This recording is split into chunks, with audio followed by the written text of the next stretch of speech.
नाजरीन अस्सलाम वालेकुम। IND टुडे न्यूज़ में आपका खैर मकदम करते हैं।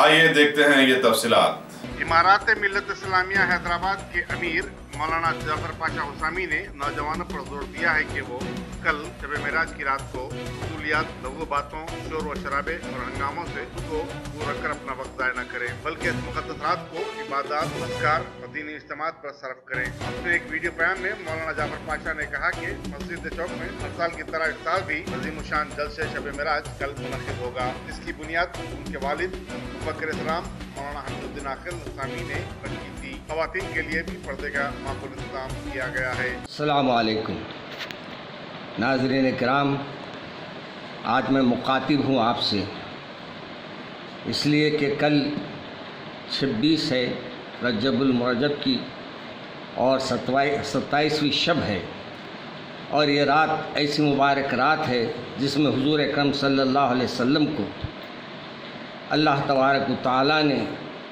अपने प्यारे हबीब को अर्श पर बुलाया और बुलाकर हम तमाम के लिए प्यारे रसूल सल्लल्लाहु अलैहि वसल्लम के सदक़े में एक ऐसा तोहफ़ा मिला जिसके बारे में शायर कहता है, तेरी मेराज ये है कि तू अर्श बरी तक पहुँचा और मेरी मेराज ये है कि मैं तेरे कदम तक पहुँचा। मेरे अज़ीज़ दोस्तों और बुज़ुर्गों, आपको हैरत है, आज मुझे हैरत है इस बात पर कि लोग इस मुबारक रात को अपना वक्त ज़ाया करते हैं रास्तों में बैठकर और गाड़ियों को अपनी रफ्तार से भगाकर मुख्तलिफ़ तफरीगाहों पर जाकर, जबकि ये रात हमारे लिए जागने की रात नहीं है, बल्कि ये रात हमारे को जो अल्लाह तबारक व तआला ने तोहफ़ा दिया है, जो रसूल अकरम सल्लल्लाहु अलैहि वसल्लम के सदक़े में हमको मिला है। यानी 5 वक्त की नमाज़ें हैं, लेकिन 5 वक्त की नमाज़ें 50 वक्त की नमाज़ों के बराबर है, क्योंकि अल्लाह ने पहले 50 वक्त की नमाज़ें दी थी।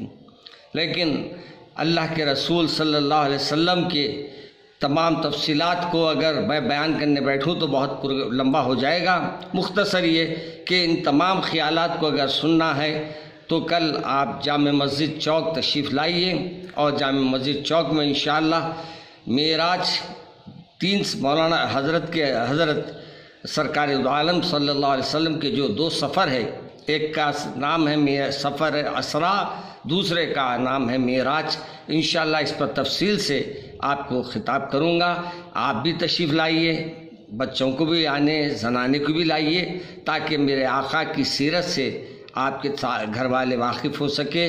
मैं हमारे TV वालों का शुक्रिया अदा करता हूं कि उन्होंने मुझे इस बारे में कुछ बोलने का मौका दिया, और मैं ये भी तमाम अवामुन्नास से ख्वाहिश करूंगा कि ज़्यादा से ज़्यादा इस मुबारक रात में हम कोशिश करें कि अल्लाह के हुक्म की तामील में जगे। अगर आपसे जगना मुमकिन नहीं है तो फिर आप घरों में जाके आराम कर ले।